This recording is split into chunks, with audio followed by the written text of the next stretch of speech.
Hi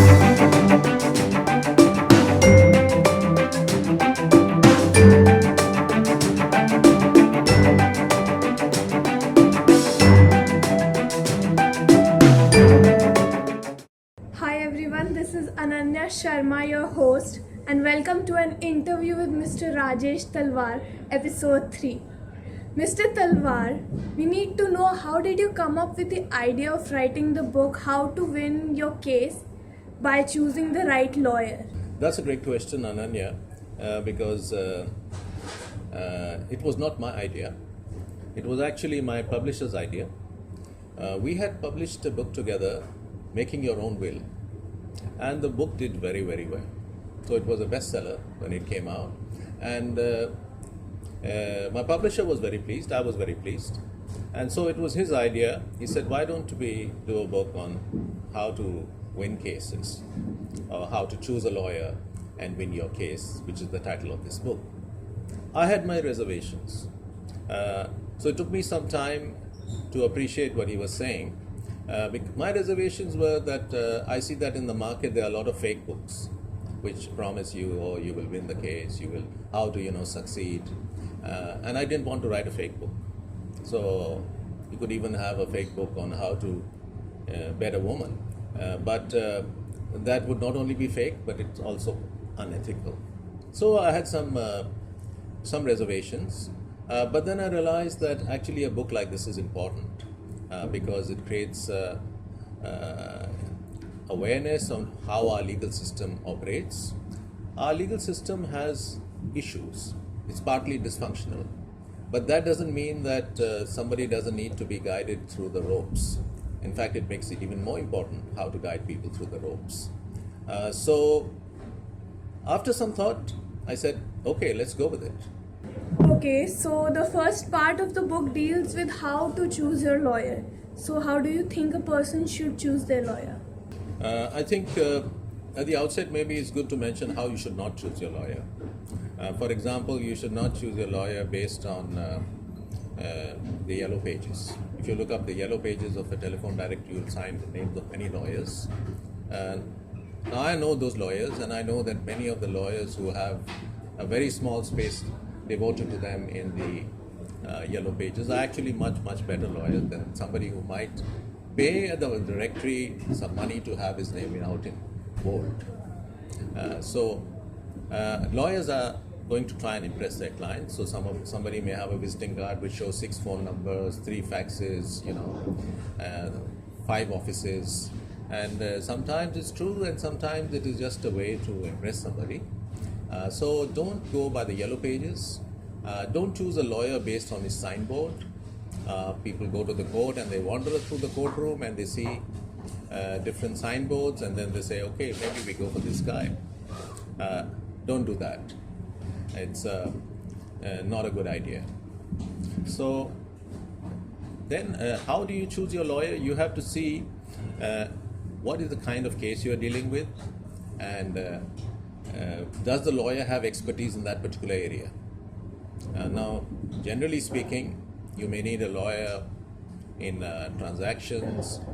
You're making a will because you think you may pass away, or even otherwise it's good to make a will.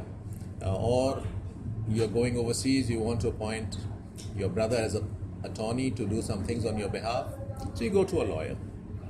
So you need to have a lawyer who can draft well, whose English is good.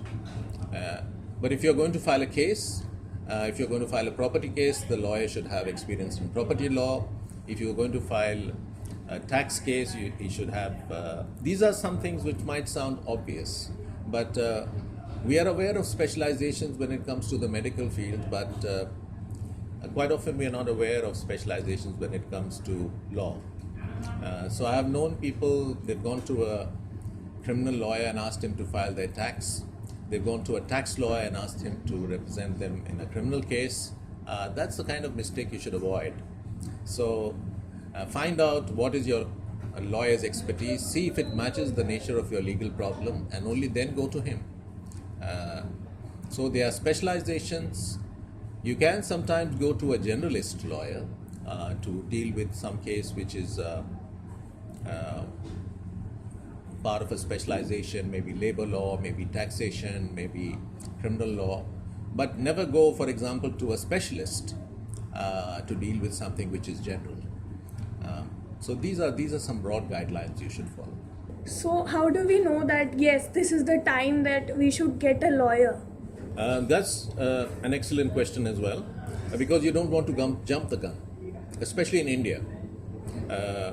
But in most parts of the world, you don't want to jump the gun. I mean, for example, your neighbors are playing music very loudly, or he's not parking the car where he should. It's not a good idea to go to a lawyer and say, I want to send him a legal notice. Why is he playing music so loudly? Or it's not a good idea to say, I'm going to get an injunction against him from parking the car. These are things which are commonsensically resolved through meetings, through discussions. You don't need a lawyer. It's better if you settle it. Now take, for example, the case you have a tenant. Your tenant has always been paying you rent regularly, and then suddenly for 1 or 2 months he does not pay. He has some financial problem. And he says, listen, I'll pay you next month for sure. Now, it's a good idea to possibly wait. He has shown he is trustworthy, he's been paying you regularly, he's in hardship. Bear with him, even if it costs you and you have your own. Don't rush to a lawyer. Why? Because then you'll send a notice, you'll file a case, you'll strain your relation with your client, with your tenant unnecessarily. On the other hand, if your tenant has not paid you money for 6 months, it's time to get a lawyer. Yeah, you can't, there's a limit to patience. You've been asking him. If you had an accident or some loved one has had an accident, it's time to get a lawyer to get compensation, which you can file a claim against the Motor Accident Claims Tribunal. It's very important then that you go to a lawyer in time, because there is a law of limitation. The law advises us to be vigilant of our rights. So, for example, you might have to file a claim within 6 months of the accident. And then you go to a lawyer after 9 months and you think, maybe I should file this case. And then the lawyer will tell you, I'm sorry, you should have come earlier because now it's going to be late. We'll have to explain the delay to the judge. So it's a natural law that is there in most civilized countries, because the cause of action cannot, otherwise people will delay, they will wait for 10 years, they can file it after 5 years. So you have to be vigilant about your rights.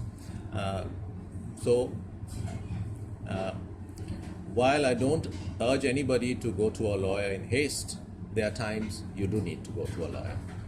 Okay, so I'll tell you about an incident. A friend of mine had an accident a few months back, and a lawyer came to her house and told her that you should hire me. I will file a case for you. I will fight for you. So, what does a person in that situation do? Well, it's not such an unexpected situation because we have lawyers who are known as ambulance chasers. These don't exist not only in India, they exist all over the world. There are lots of ambulance chasers, lawyers in the United States, for example. So these people are linked up with hospitals and the police, and when there's an accident, they come to know, okay, such and such a person has an accident, this is the address, and then they go there and they say, we will file a case for you. When a person approaches you like this, it's probably not a good idea to engage that person, because when first thing he's violating his professional ethics. Lawyers are not supposed to be ambulance chasers. There are strict prohibition against a lawyer soliciting work. It's a dignified, respectable profession, and lawyers are not supposed to be soliciting work. So he can be suspended, or he can have disciplinary action taken against him. I will not recommend that you hire such a lawyer. You also have in many of the district courts all across the country, when you enter the courtroom, you'll have touts who will approach a client and say, what is your problem? I will get you the best lawyer. And these touts are excellent salesmen. Some of them are so good at selling you up their pitch that they could be working for Coca-Cola or something. The super salesmen, they have been doing this for many years. But don't go to such a tout, because he will most likely not get you a very good lawyer. because the very good lawyers will not deal with touts. It's only the lawyers who are not getting business who rely on touts. So, short answer to your question, you probably do need a lawyer, and it's good somebody has alerted you to your rights, but you should say strictly no to such a person, but find yourself somebody who has expertise in that area. And yes, you've had an accident, your friend's had an accident, she should claim compensation from the driver of the vehicle or the bus or whatever who hit her, and she will also co-implicate the insurance company. The insurance company will pay. Recently, in fact, there was a report in the newspaper saying that in half of these accident cases where people can get money, they don't get money because nobody files a claim. So, if I have to hire a lawyer, should I tell him or her everything, or should I hide something? What should I talk about relating to the fees and all? When you go to your lawyer, you should try to be as honest as possible.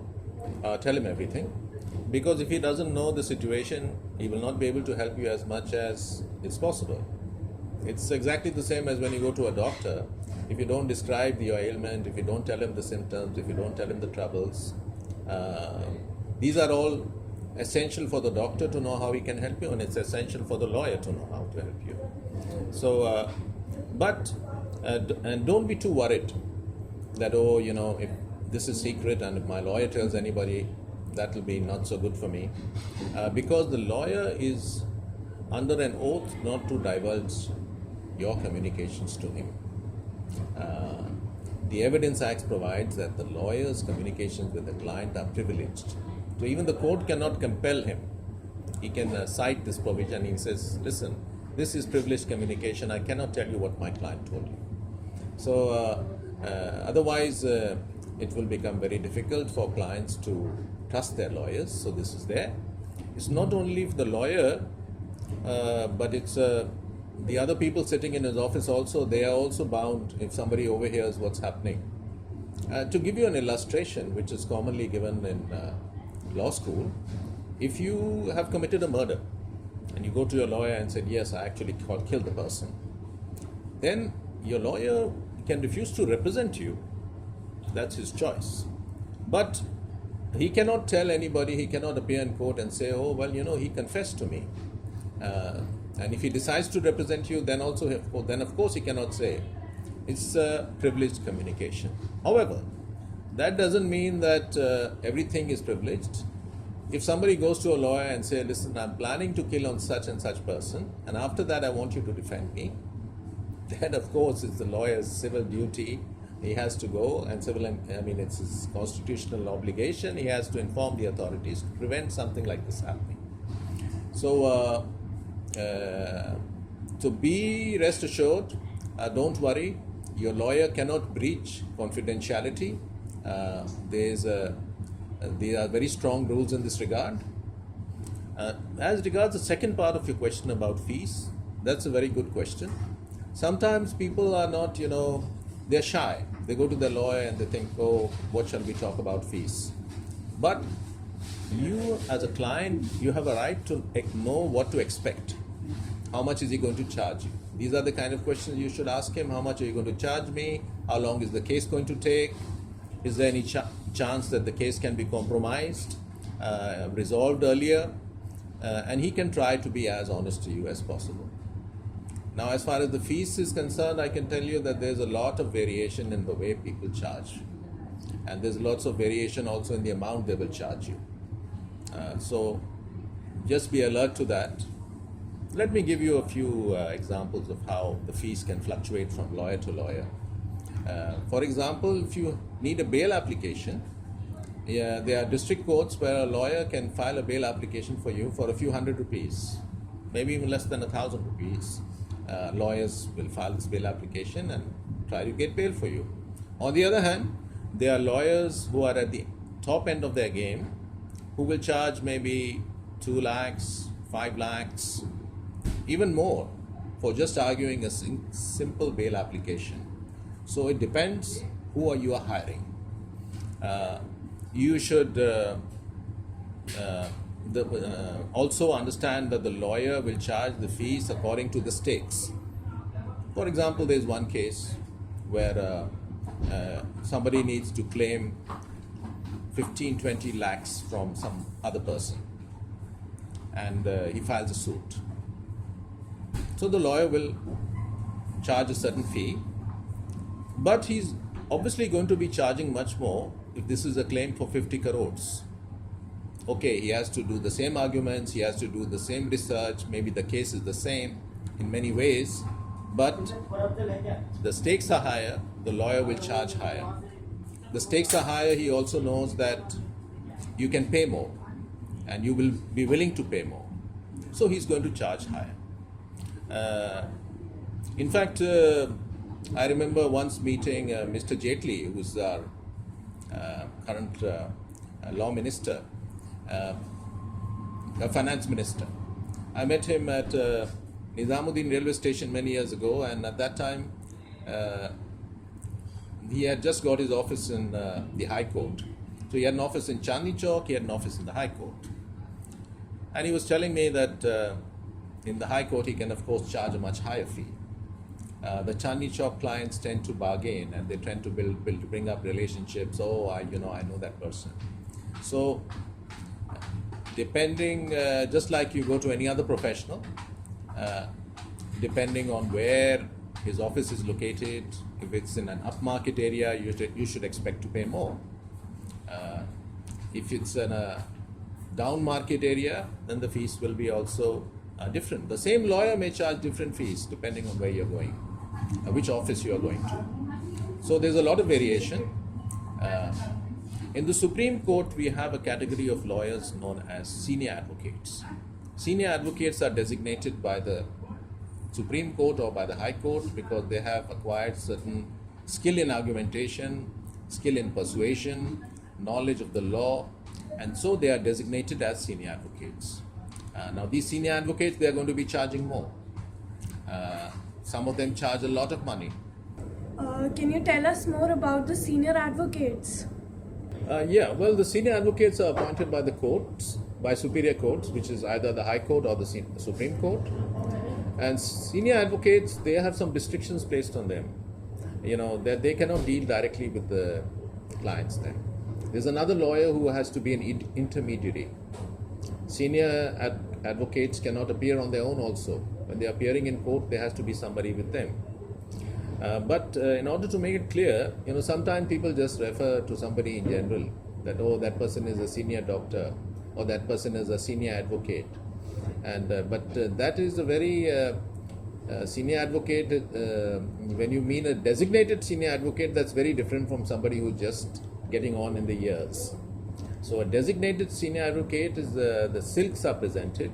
A person is designated by the court, and then he is just going to be making appearances. He's not going to be drafting cases.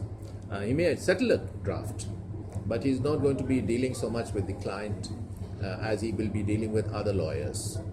So seniors are going to be charging a lot per appearance possibly. So quite often in a case you may want to hire a senior advocate only for crucial appearances at the time of some important evidence or at the time of arguments or at the time when your appeal admission stage is there. And senior advocates, also they charge a lot, but there's a great deal of variation. Somebody may charge, for example, 30,000 rupees an appearance. There might be another senior advocate who charges 3 lakhs an appearance. So it's astronomical. So there are senior advocates and senior advocates. So if you're going to get the best, you may have to pay a lot of money. And of course, when there are corporate cases, the companies, they sometimes engage many senior lawyers. There's a cigarette company which has a big excise case which is running into the hundreds of crores. They're going to possibly engage many senior lawyers. Some of the senior lawyers may be sitting in court not even opening their mouth, but they're going to be charging hefty sums. So you might say, well, how come the cigarette company is so stupid that they hired so many lawyers and there's only one lawyer speaking for them? But they are not stupid. Sometimes they hire these other senior lawyers only to make sure that the other party cannot hire them, you know. So they get all the experts and they say, okay, we are going to hire all of them because the money involved is so high. So that's a little bit about senior advocates. Okay, so a friend of mine recently joined a law firm, and it is a very big law firm with, I guess, about more than 50 lawyers. So, should a person go to a big, huge, reputed law firm, or a person who is perhaps, practicing individually? Good question. The big law firm is relatively a new phenomenon in India. So the number of law firms, for example, who have more than 50 or 100 or 150, 200 lawyers, they are a handful in the country. This is not the case, for example, with a country like the US, where there are many law firms which are very big. They have offices in multiple cities, and they are in fierce competition. So this is a new phenomena. Our legal landscape is still dominated by the small partnerships, maybe 2 or 3 lawyers, a father-son partnership, or a father-daughter partnership, or some lawyers who are practicing on their own. So there are pluses and minuses. For example, if you hire a big law firm, then the senior lawyers are not going to be appearing for all the cases. For the appearances, maybe for some very big appearance they may appear, but otherwise it will be the junior lawyers. Whereas if you have an experienced but small law firm, those seniors may be attending on their own much more often. They will have juniors also, but maybe they may be more free to do much of the work themselves. So that's one issue. Then of course, if you hire a big law firm, you are buying the prestige and the clout of a big law firm. Because these law firms, they command prestige and they command clout, so that's part of the package. But if you hire a very experienced senior lawyer, he also sometimes carries the same clout, the same package. In the law firm, there may be units. I spoke to you earlier about specialization. So you have to be very clear that the kind of specialization you're looking for matches the kind of case you have. The lawyer's experience should match the case. You'd be surprised at how ignorant people are. I came back from England many years ago after doing my master's there in international law, and one of my senior uncles, who was a naval rear admiral, he said, "Oh, you've done your master's in international law, LLM in international law. Does this mean that you can practice anywhere in the world?" I said, "No. Each country has its own bar. They have rules to get admitted to that bar." But he was under the erroneous impression that I have this LLM, international law, I can practice anywhere in the world, I can deal with all kinds of cases. Yes, lawyers in India can deal with all kinds of cases, but you should get somebody who has some experience in your particular kind of case. That's important. Sometimes you can get a very good generalist also who does an excellent job. But these are factors you need to bear in mind while engaging your lawyer. So the Indian cases, they get dragged on a lot in the courtroom. So do you think that is one of the reasons why we should perhaps avoid a courtroom? Absolutely, yes. Ananya, it's one of the factors one should consider, that the case is going to drag on and on, in most likelihood. So one of the questions you should ask your lawyer is this, especially where it's a fiercely contested case: how long is this case going to take? And he should try and answer the question honestly to you. If you don't ask this question, he may not volunteer it. There's an old saying, कि घोड़ा घास से कैसे यारी करेगा?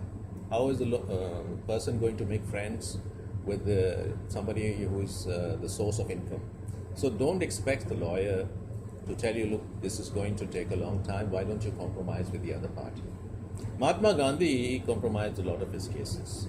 He got both the parties to sit together in his law practice and reach a compromise. But most lawyers are not like that. So this is something you have to take the call yourself. And you have to ask your lawyer, how long is it going to take? What are the chances that there's going to be a compromise? And you should look for a compromise, because the compromise is going to save people a lot of money. It's going to save you money, it's going to save the opposite side money. Just thinking I will fight it out, and you don't realize how long you will have to fight it out. And it's also important in personal cases. Let me give you an example. One of my friends many years ago, his sister was having a problem with her husband, and they were going to have a divorce. Now, one of the disputes was about a certain piece of jewelry. The husband's family said, we had bought that piece of jewelry. The girl's family was saying, we had bought that piece of jewelry. So I advised my friend and I advised his sister. I said, listen, this piece of jewelry is not worth so much. Just go in for a divorce with mutual consent after getting, proper benefits for the children, and don't drag it on. But we Indians are emotional people. So he said, no, we are going to contest it. Dekh lenge court mein. And that is the day the girl got her divorce, eventually. But it was 15 years later, because the husband contested it. The case dragged on, and it took 15 years for the divorce to come through. Maybe they got the piece of jewelry back then, after 15 years. But her life had been wasted. And this often happens in our courtrooms. The cases drag on. So it would have been far better. I met the sister many years later, and she said, Rajesh, you were so right. We should have just compromised. We should have filed a divorce by mutual consent. I would have been free to start my life afresh. And he would also have been free to start his life afresh. We just lost our lives. We were not suited for each other. So these are things to consider, that if you are getting into litigation, it's going to be maybe a long drawn out litigation. There's going to be bitterness, and in the end you're going to be a loser. The opposite party is going to be a loser. So think about these things very carefully and try and resolve the situation. I don't say don't fight on principle. Fight on principle, but see the situation also. So, are there any shortcut ways to getting justice? Let me be honest with you, Ananya, and say that we have to admit that we in India, we don't have a world-class, robust legal system. Our legal system is somewhat dysfunctional. Having said that, there are ways of getting justice which are much faster. And this is something you should explore with your lawyer. What is the best way to get a speedy resolution? I'll give you an example. For example, many years ago, people would never pay the banks. The banks never got paid for loans which had been taken. Why? Because the banks would file cases. Somebody took a loan for 20 lakhs, the bank will file a case, this money was never paid. And there were businessmen who had the money to pay the banks, but they would never pay the banks. Why? Because the case is going to take on another 10 years, it's going to drag on through the courts. The judges are going to award some 12% interest. The market interest is higher than that. So they say, okay, let's just use this money for our business. So banks were suffering. Indian banks were not getting their money back. Then they introduced these debt recovery tribunals because the government woke up that this is a big loss. But in general, our system is very slow. Having said that, there are some ways. For example, if somebody owes you money. Now, one way is that this person owes you maybe 20 lakhs, and then you file a case which is going to drag on and on through the courts, maybe take 8 to 10 years or maybe 6 years at least. And then all that time you're just going to the court, attending hearing after hearing. But maybe he issued you a check which bounced. Now, there is a provision for that if somebody issues you a check which bounced, you can, under the Negotiable Instruments Act, take him to court, to the criminal court, because it's an offense. And now there the person is going to be really scared that he's going to go to jail.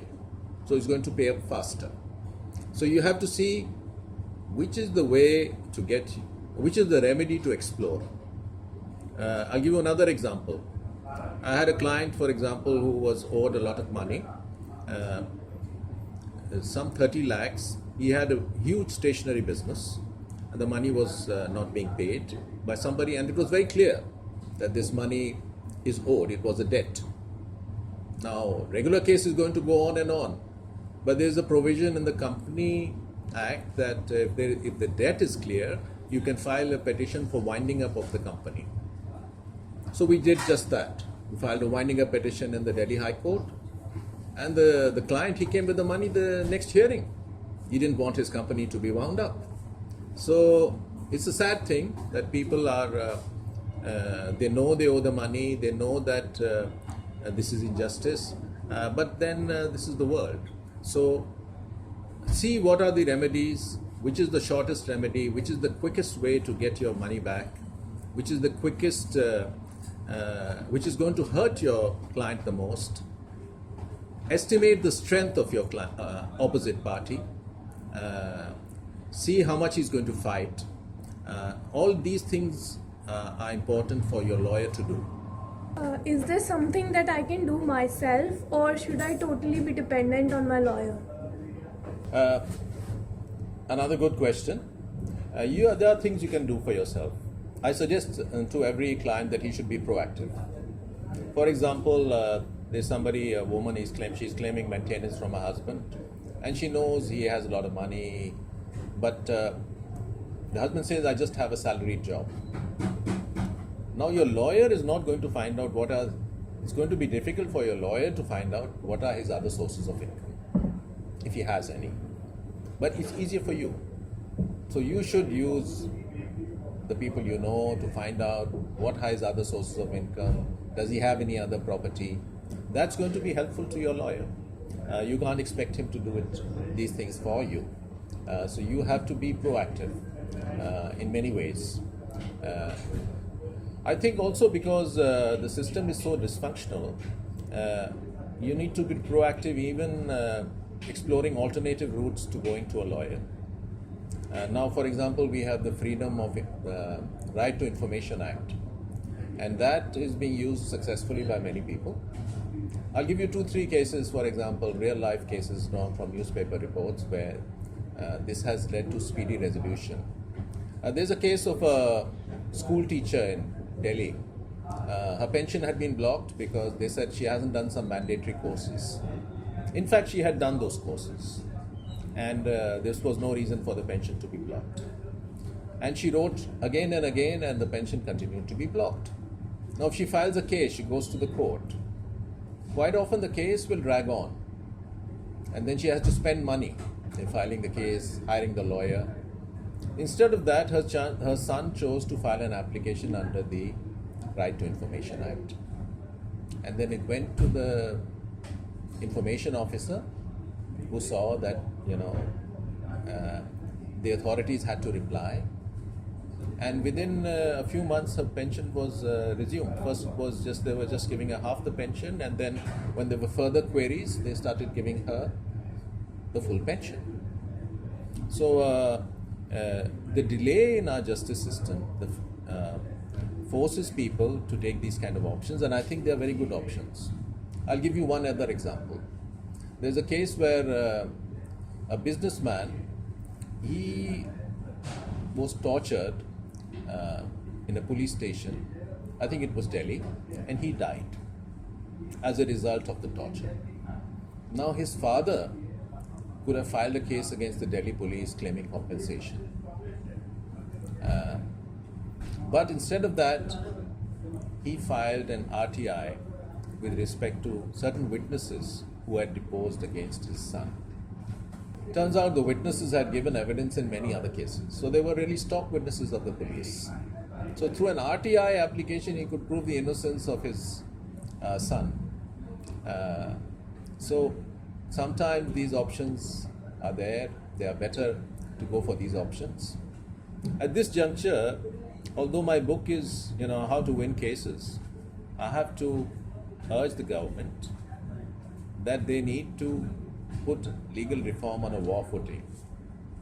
I think last week I read in the newspaper that we have a great achievement in India, that from a rank of 130 in ease of business rankings, we have now come up to the number 100. So we are in the top 100 countries for ease of doing business. Since we are number 100, it's not a great achievement. But since we have improved 30 places, it is a great achievement. And the finance minister, Mr. Jaitley, was saying that Mr. Modi wants him to climb 50 positions more. He wants him to be in the top 50 ease of business rankings. But now, and successive governments have been responsible for this. I will not blame any particular government. It's a collective failure on the part of governments since independence. World Bank provides that one of the criteria on which they establish these ease of business rankings is the enforcement of contracts. So companies are going to come from overseas, they have contracts, and then somebody commits a breach of contract. How do you get the contract enforced?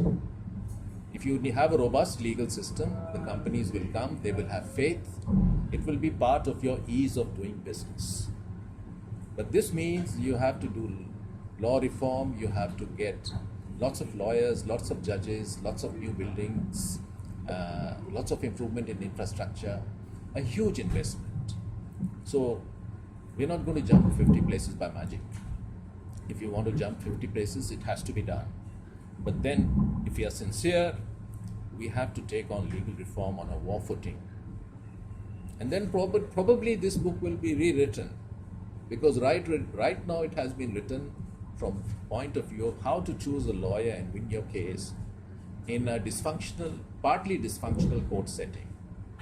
Then it will be written from a different perspective. Then I will not tell you, don't fear the court so much, don't worry that your case will be dragged on and on for 10 years, 15 years, 20 years. They can go for it. You will have resolution in 3 years. That is the situation in many countries with developed legal systems. So the Indian context is different. While this book is useful for everybody, but there are some aspects of it which are tailored to the Indian context, because it tells you to be cautious before going to the courts. More cautious than in other legal systems, because here the wheels of justice are going to churn very, very slowly. So I think one should not be overly negative, but it's very important to be critical, because unless we are critical, how will we improve? We are a great country, we have a great civilization, we have a great philosophy.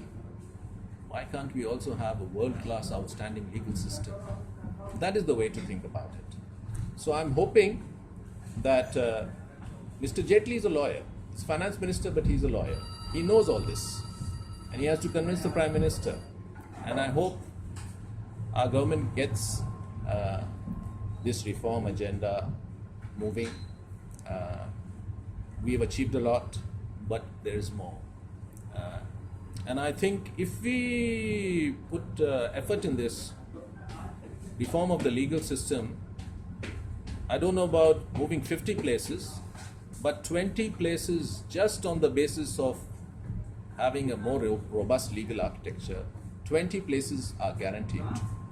We are 100 now, we will be 75 if we get started on this. Okay, so if we hire the best lawyer, do you think then we can perhaps relax? No, Ananya, you can't relax. You can get the best lawyer, but doesn't mean you can relax. Eventually, you have to take responsibility for your own case. For example, I remember a case where I had engaged the services of a senior advocate for a very important case. But something happened, and the senior could not appear in the court at the time. The judge was not willing to give a date. So then I had to argue. So without complimenting myself, my client was lucky that I had prepared. So you need to have a good backup lawyer in case your senior is not appearing. You need to take care of your documents yourself. I always tell my clients, don't give your original documents to the lawyer, because keep it with yourself. Give him photocopies. Maybe you need to produce them in court sometime, and then you can take them. But nobody will take care of your original documents, of your property papers, as much as you yourself. So don't trust the lawyer with your valuable documentation. It's not fair on the lawyer itself. In the bar associations, I keep reading, once in a while that some lawyer has lost his file with the original papers of his client. If somebody finds it, please give it back. So eventually take responsibility, whether it's a lawyer or a doctor, consult, but decide on your own. It's your welfare, it's your decision. And this book is going to tell you many, many ways on how to protect your rights, how to choose the best lawyer for your case, how to win your case. So I can't tell you everything that's there, but I think I have summarized a lot. And good luck to all litigants. Maybe I should just add a few more things. When you're filing a case, always consider the opportunity cost, which quite often in Indian court system is very high. For example, you have a 50,000 rupee debt which somebody didn't pay off. You're a businessman. You go to the court. You file a case. You win your case, but you have to go to the court maybe 15, 20 times. You spend a lot of time with your lawyer. So don't forget that time is money for you as a businessman. There's an opportunity cost involved, an economics term, where you are spending a lot of time. Maybe in the same amount of time you could have created more wealth. Maybe this is a good reason why you should compromise, why you should settle and not battle on. So good luck to all those who enter the courts. So this was the third episode with an interview with Mr. Talwar, and I'm hoping now you know how to choose a lawyer and perhaps even win your case. Mr. Talwar, thank you so much for being here with us. Thanks, Ananya. It's been wonderful to be with you and your team and to talk about issues close to my heart. Thank you very much, and see you for the next episode. This is your host Ananya Sharma signing off.